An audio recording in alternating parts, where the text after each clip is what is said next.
ನಮಸ್ಕಾರ ಮಕರ ರಾಶಿಯವರೇ, ಈ ಜುಲೈ 9, 10, 11, 12ರ ದಿನಾಂಕಗಳು ನಿಮ್ಮ ಜೀವನದಲ್ಲಿ ಅತ್ಯಂತ ಪ್ರಮುಖವಾದ ದಿನಗಳಾಗುವ ಸಾಧ್ಯತೆಗಳು ಕಾಣಿಸುತ್ತಿವೆ. ಏಕೆಂದರೆ ಈ 4 ದಿನಗಳಲ್ಲಿ ನಿಮ್ಮ ಮುಂದೆ ಬರುವ ಒಂದು ಮಾಹಿತಿ, ಒಬ್ಬ ವ್ಯಕ್ತಿ ಹೇಳುವ ಮಾತು, ಒಂದು ಫೋನ್ ಕರೆ ಅಥವಾ ಅನಿರೀಕ್ಷಿತವಾಗಿ ನಿಮಗೆ ಸಿಗುವ ಒಂದು ಅವಕಾಶ ನಿಮ್ಮ ಭವಿಷ್ಯದ ನಿರ್ಧಾರಗಳ ಮೇಲೆ ಪ್ರಭಾವ ಬೀರಬಹುದು. ಮುಖ್ಯವಾಗಿ ಬಹಳ ದಿನಗಳಿಂದ ಉದ್ಯೋಗಕ್ಕಾಗಿ ಕಾಯುತ್ತಿರುವವರು, ಹಣದ ಸಮಸ್ಯೆಗಳಿಂದ ಬಳಲುತ್ತಿರುವವರು, ವ್ಯವಹಾರದಲ್ಲಿ ಸರಿಯಾದ ಅವಕಾಶಕ್ಕಾಗಿ ಎದುರು ನೋಡುತ್ತಿರುವವರು, ವಿವಾಹ ಅಥವಾ ಪ್ರೇಮದ ವಿಷಯದಲ್ಲಿ ಸ್ಪಷ್ಟತೆ ಇಲ್ಲದೆ ನೊಂದಿರುವವರು ಈ ವಿಡಿಯೋವನ್ನು ಕೊನೆಯವರೆಗೂ ಖಂಡಿತವಾಗಿಯೂ ನೋಡಿ. ಏಕೆಂದರೆ ಮಕರ ರಾಶಿಯವರಿಗೆ ಈ 4 ದಿನಗಳಿಗೆ ಸಂಬಂಧಿಸಿದ ಪ್ರಧಾನ ಸಂದೇಶ ಒಂದೇ: ದೈವ ನೀಡುವ ಕೊನೆಯ ಎಚ್ಚರಿಕೆಯನ್ನು ನಿರ್ಲಕ್ಷಿಸಬೇಡಿ. ಇಲ್ಲದಿದ್ದರೆ ನಿಮ್ಮ ಜೀವನಕ್ಕೆ ಬರುತ್ತಿರುವ ಒಂದು ದೊಡ್ಡ ಅವಕಾಶವನ್ನು ನಿಮ್ಮ ಕೈಯಾರೆ ನೀವೇ ಕಳೆದುಕೊಳ್ಳುವ ಪರಿಸ್ಥಿತಿ ಬರಬಹುದು. ಆ ಅವಕಾಶ ನಿಮಗೆ ನೇರವಾಗಿ ಧನದ ರೂಪದಲ್ಲೇ ಬರಬೇಕೆಂದೇನೂ ಇಲ್ಲ. ಒಬ್ಬ ಹಳೆಯ ಪರಿಚಯಸ್ಥರು ಮತ್ತೊಮ್ಮೆ ನಿಮ್ಮೊಂದಿಗೆ ಮಾತನಾಡಬಹುದು. ಹಿಂದೆ ನಿಂತುಹೋಗಿದ್ದ ಕೆಲಸ ಪುನಃ ಪ್ರಾರಂಭವಾಗಬಹುದು. ನೀವು ಎಂದೋ ಮಾಡಿದ ಪ್ರಯತ್ನಕ್ಕೆ ಈಗ ಉತ್ತರ ಸಿಗಬಹುದು. ಉದ್ಯೋಗಕ್ಕೆ ಸಂಬಂಧಿಸಿದ ಮಾಹಿತಿ ಬರಬಹುದು. ವ್ಯವಹಾರದಲ್ಲಿ ಒಂದು ಹೊಸ ಪರಿಚಯ ಉಂಟಾಗಬಹುದು.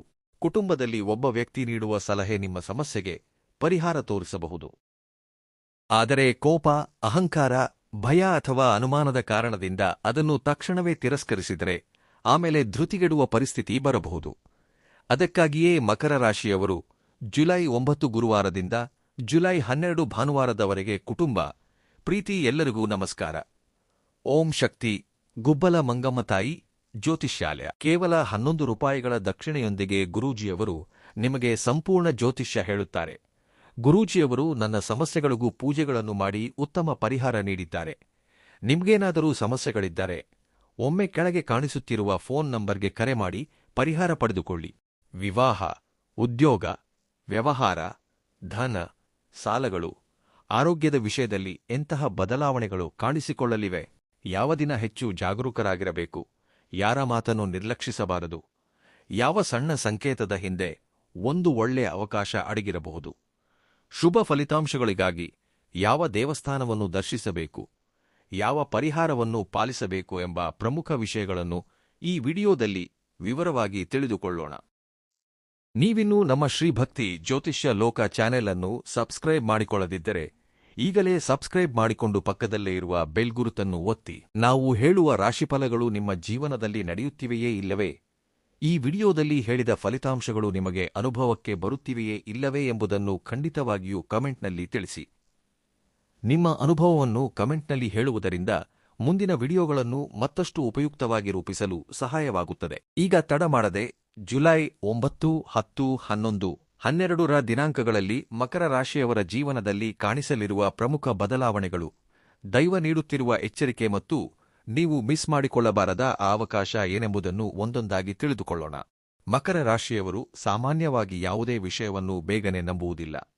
ಒಬ್ಬ ವ್ಯಕ್ತಿಯನ್ನು ನಂಬಬೇಕೆಂದರೂ, ಒಂದು ಕೆಲಸ ಪ್ರಾರಂಭಿಸಬೇಕೆಂದರೂ, ಒಂದು ನಿರ್ಧಾರ ತೆಗೆದುಕೊಳ್ಳಬೇಕೆಂದರೂ 10 ಬಾರಿ ಯೋಚಿಸುತ್ತಾರೆ.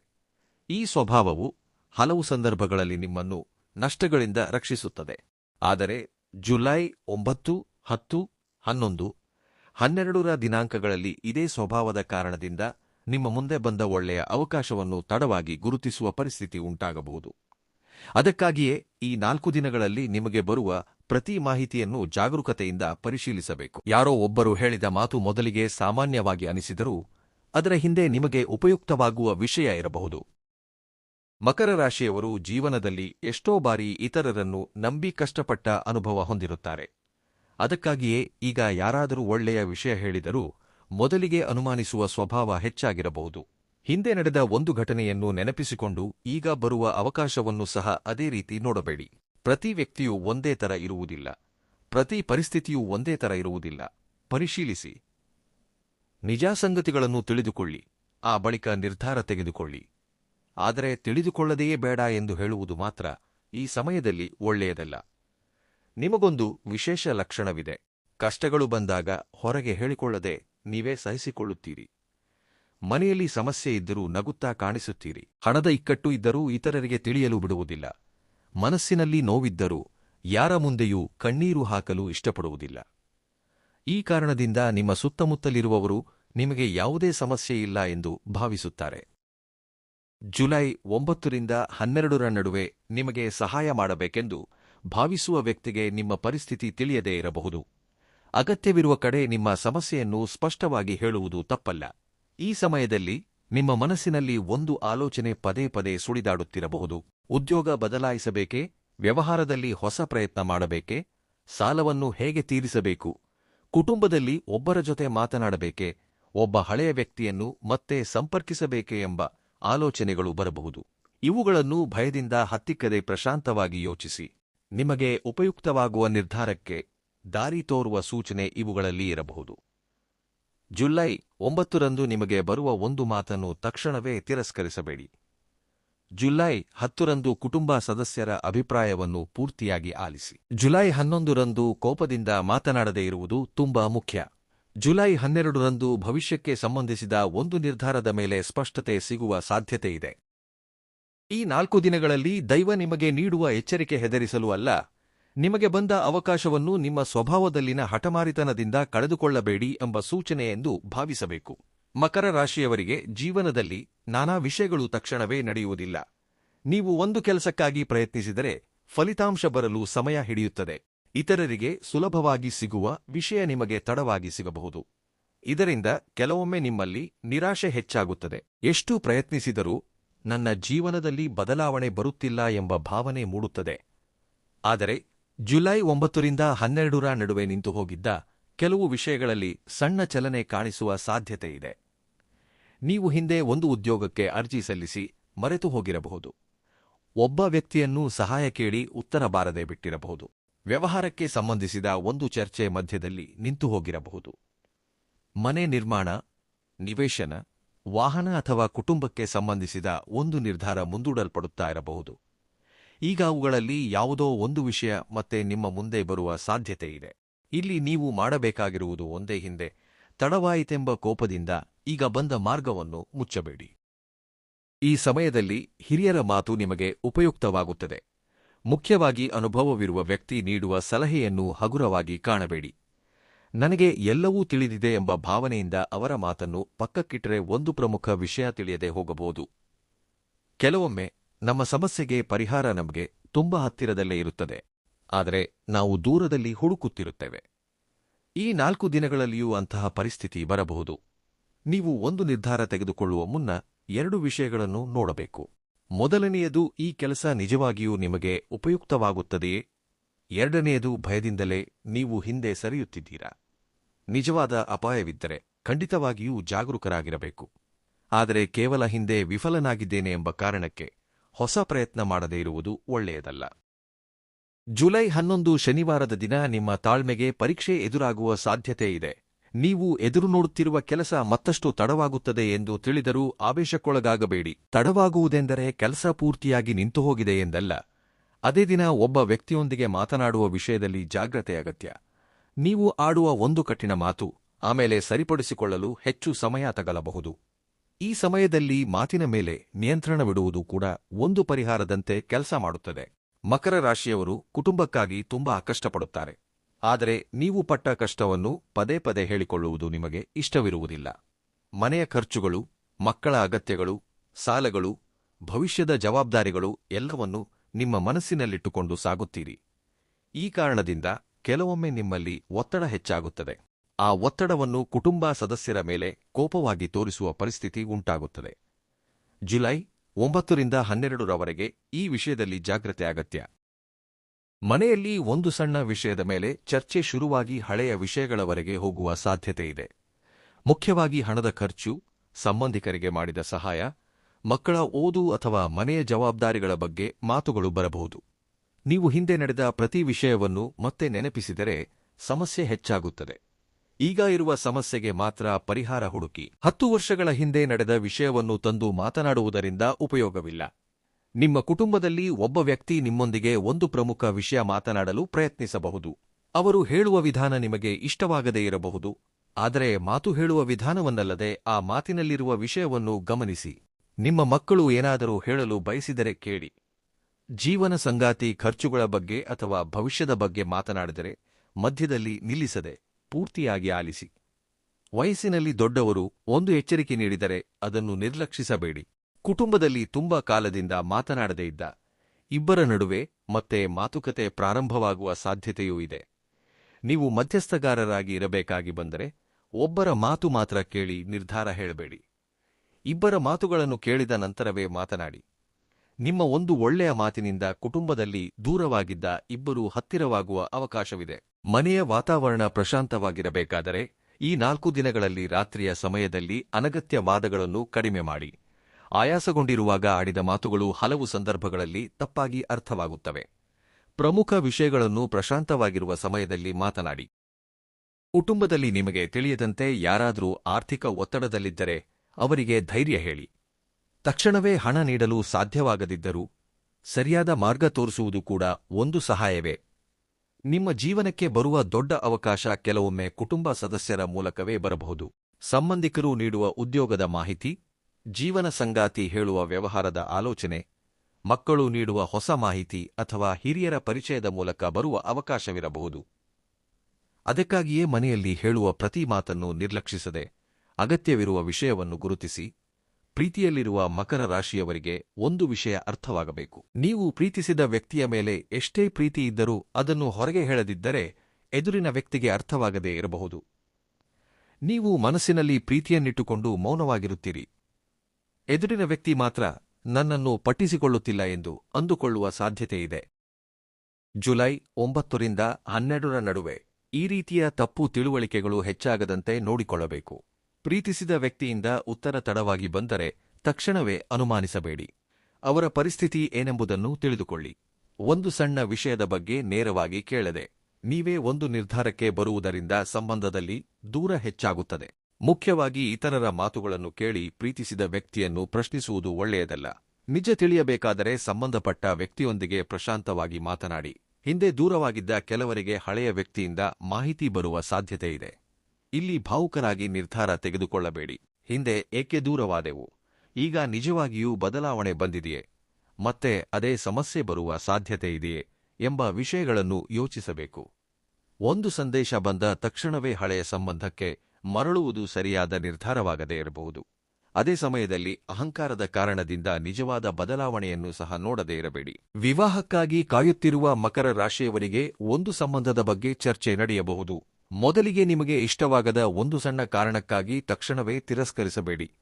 ವ್ಯಕ್ತಿಯ ಸ್ವಭಾವ, ಕುಟುಂಬದ ಪರಿಸ್ಥಿತಿ, ಜವಾಬ್ದಾರಿ, ಜೀವನ ಶೈಲಿಯಂತಹ ಪ್ರಮುಖ ವಿಷಯಗಳನ್ನು ತಿಳಿದುಕೊಂಡ ನಂತರವೇ ನಿರ್ಧಾರ ತೆಗೆದುಕೊಳ್ಳಿ. ಹೊರಗೆ ಕಾಣಿಸುವ ಒಂದು ಸಣ್ಣ ವಿಷಯದ ಆಧಾರದ ಮೇಲೆ ಜೀವನದ ನಿರ್ಧಾರ ತೆಗೆದುಕೊಳ್ಳುವುದು ಒಳ್ಳೆಯದಲ್ಲ. ವಿವಾಹಿತರ ವಿಷಯದಲ್ಲಿ ಹಣ ಮತ್ತು ಸಂಬಂಧಿಕರ ಕಾರಣದಿಂದ ಸಣ್ಣ ಅಭಿಪ್ರಾಯ ಭೇದಗಳು ಬರಬಹುದು. ಜೀವನ ಸಂಗಾತಿ ಹೇಳುವ ಮಾತನ್ನು ನಿಮ್ಮ ಮೇಲಿನ ವಿಮರ್ಶೆ ಎಂದು ತೆಗೆದುಕೊಳ್ಳದೆ ಅವರ ಆತಂಕ ಏನೆಂಬುದನ್ನು ಅರ್ಥಮಾಡಿಕೊಳ್ಳಲು ಪ್ರಯತ್ನಿಸಿ.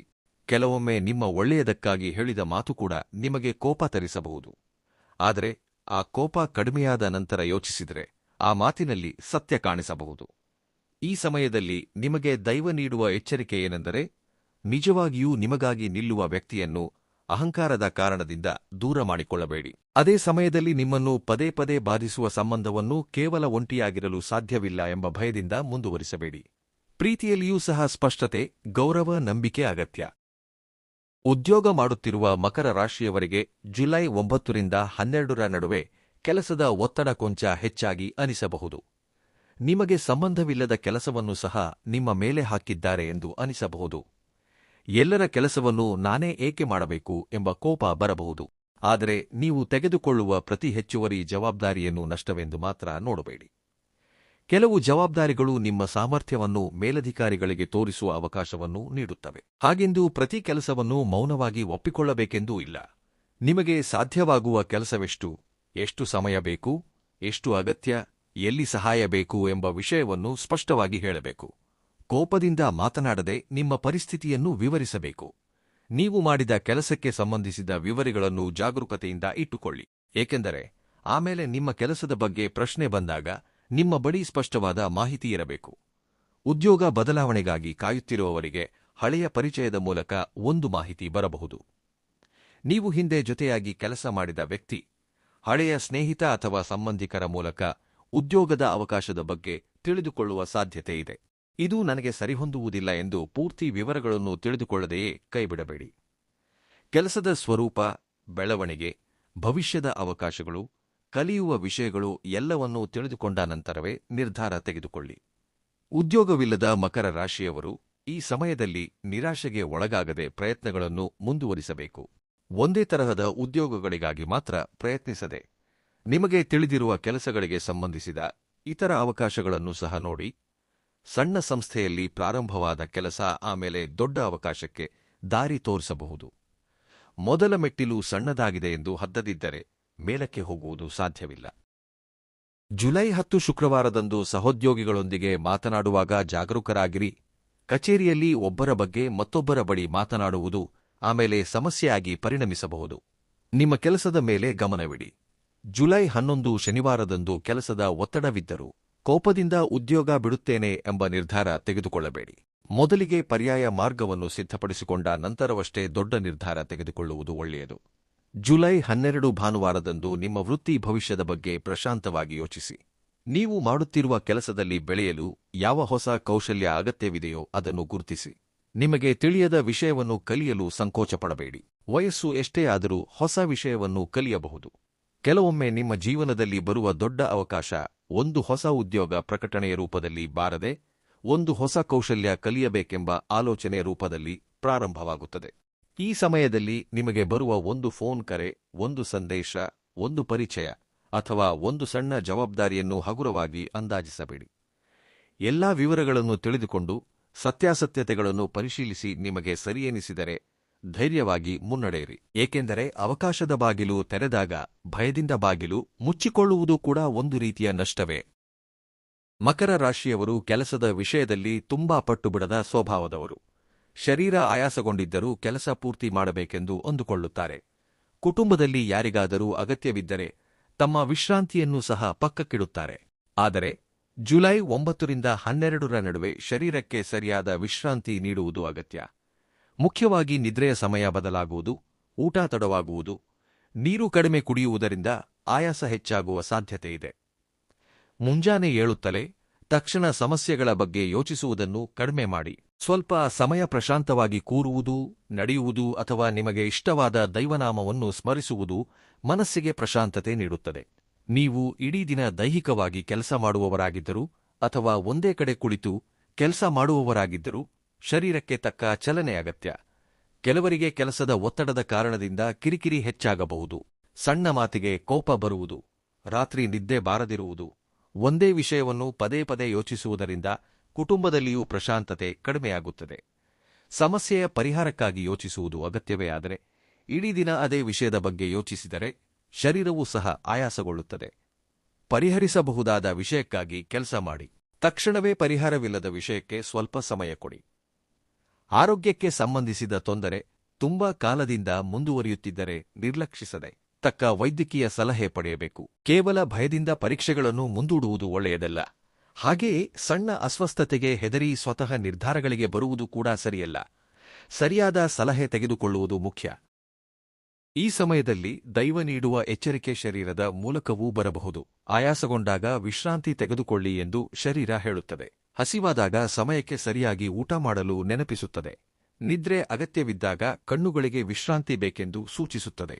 ಈ ನೈಸರ್ಗಿಕ ಸಂಕೇತಗಳನ್ನು ಪಟ್ಟಿಸಿಕೊಳ್ಳದೆ ಗಳಿಕೆಗಾಗಿ ಮಾತ್ರ ಓಡಿದರೆ ಗಳಿಸಿದ್ದನ್ನು ಆರೋಗ್ಯಕ್ಕಾಗಿ ಖರ್ಚು ಮಾಡಬೇಕಾಗಿ ಬರಬಹುದು.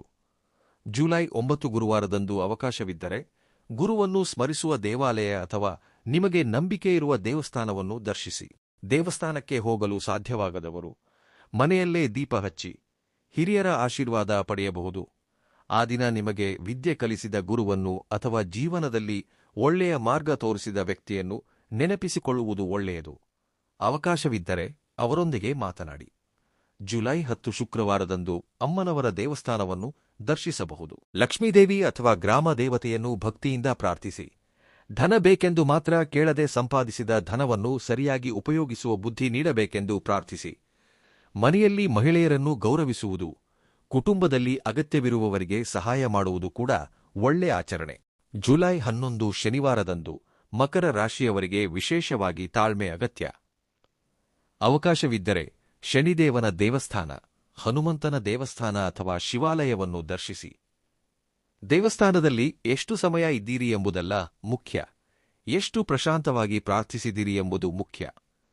ನಿಮ್ಮ ಶಕ್ತಿಗೆ ತಕ್ಕಂತೆ ಬಡವರಿಗೆ ಆಹಾರ ನೀಡಿ, ವೃದ್ಧರಿಗೆ ಸಹಾಯ ಮಾಡಿ, ಕೆಲಸ ಮಾಡುವವರೊಂದಿಗೆ ಗೌರವದಿಂದ ಮಾತನಾಡಿ. ಜುಲೈ 12 ಭಾನುವಾರ ಮುಂಜಾನೆ ಸೂರ್ಯೋದಯದ ಸಮಯದಲ್ಲಿ ಸೂರ್ಯ ಭಗವಾನನನ್ನು ಸ್ಮರಿಸಿ. ಹೊಸ ನಿರ್ಧಾರ ತೆಗೆದುಕೊಳ್ಳಲು ಧೈರ್ಯ, ಸರಿಯಾದುದನ್ನು ಗುರುತಿಸುವ ಬುದ್ಧಿ, ಕಷ್ಟಪಡುವ ಶಕ್ತಿ ನೀಡಬೇಕೆಂದು ಪ್ರಾರ್ಥಿಸಿ. ಆ ದಿನ ಕುಟುಂಬ ಸದಸ್ಯರೊಂದಿಗೆ ಸೇರಿ ಹತ್ತಿರದ ದೇವಸ್ಥಾನವನ್ನು ದರ್ಶಿಸುವುದು ಮನಸ್ಸಿಗೆ ಪ್ರಶಾಂತತೆ ನೀಡುತ್ತದೆ.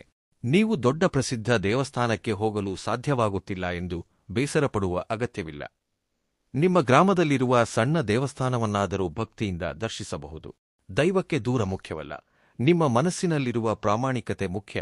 ದೇವಸ್ಥಾನಕ್ಕೆ ಹೋಗಿ ಹೊರಗೆ ಬಂದ ತಕ್ಷಣವೇ ಇತರರನ್ನು ನೋಯಿಸುವ ಮಾತುಗಳನ್ನು ಮಾತನಾಡಿದರೆ ಆಧ್ಯಾತ್ಮಿಕತೆಗೆ ಅರ್ಥವಿರುವುದಿಲ್ಲ. ನಿಮಗೆ ಒಂದು ಅವಕಾಶ ಬರಬೇಕೆಂದು ಪ್ರಾರ್ಥಿಸುತ್ತಿರುವಾಗ ಅದು ಬಂದಾಗ ಗುರುತಿಸುವ ವಿವೇಕವೂ ಬೇಕು. ತುಂಬಾ ಜನರು ದೈವವನ್ನು ಅವಕಾಶ ನೀಡುವಂತೆ ಕೇಳುತ್ತಾರೆ, ಆದರೆ ಅವಕಾಶ ಸಣ್ಣ ರೂಪದಲ್ಲಿ ಬಂದಾಗ ಗಮನಿಸುವುದಿಲ್ಲ. ಅದಕ್ಕಾಗಿಯೇ ಈ 4 ದಿನಗಳಲ್ಲಿ ಪ್ರಾರ್ಥನೆಯ ಜೊತೆಗೆ ಜಾಗೃತೆಯೂ ಅಗತ್ಯ. ಮಕರ ರಾಶಿಯವರೇ, ದೈವ ನೀಡುವ ಎಚ್ಚರಿಕೆ ಎಂದರೆ ಆಕಾಶದಿಂದ ಶಬ್ದ ಕೇಳಿಸುವುದಲ್ಲ. ಜೀವನದಲ್ಲಿ ನಾವು ಗಮನಿಸದೆ ಬಿಟ್ಟುಬಿಡುವ ಸಣ್ಣ ವಿಷಯಗಳ ಮೂಲಕವೂ ಒಂದು ಸೂಚನೆ ಬರಬಹುದು.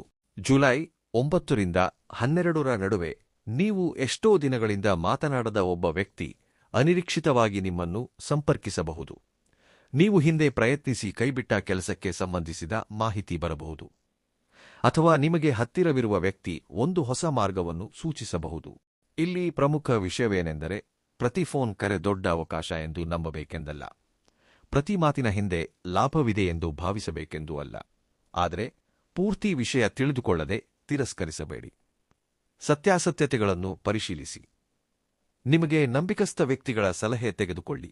ಆ ಬಳಿಕ ನಿರ್ಧಾರ ತೆಗೆದುಕೊಳ್ಳಿ. ಕೆಲವು ಮಕರ ರಾಶಿಯವರು ಹಿಂದೆ ಎದುರಾದ ನಷ್ಟಗಳ ಕಾರಣದಿಂದ ಈಗ ಒಳ್ಳೆಯ ವಿಷಯ ಬಂದರೂ ನಂಬಲಾಗದ ಸ್ಥಿತಿಯಲ್ಲಿರಬಹುದು. ಒಮ್ಮೆ ಮೋಸ ಹೋದ ವ್ಯಕ್ತಿ ಆಮೇಲೆ ಪ್ರತಿಯೊಬ್ಬರನ್ನೂ ಅನುಮಾನಿಸುವುದು ಸಹಜವೇ. ಆದರೆ ಜಾಗರೂಕರಾಗಿರುವುದು ಬೇರೆ, ಭಯದಿಂದ ಪ್ರತಿ ಬಾಗಿಲನ್ನು ಮುಚ್ಚಿಕೊಳ್ಳುವುದು ಬೇರೆ. ನಿಮಗೆ ಈಗ ಅಗತ್ಯವಿರುವುದು ಜಾಗ್ರತೆಯಿಂದ ಕೂಡಿದ ಧೈರ್ಯ. ಈ ಅವಕಾಶ ಉದ್ಯೋಗದಲ್ಲಿ ಹೊಸ ಜವಾಬ್ದಾರಿಯಾಗಿ ಕಾಣಿಸಬಹುದು. ಮೊದಲಿಗೆ ಕೆಲಸ ಹೆಚ್ಚಾಗಿದೆ ಎಂದು ಅನಿಸಬಹುದು, ಆಮೇಲೆ ಗುರುತಿಸುವಿಕೆ ಸಿಗಬಹುದು.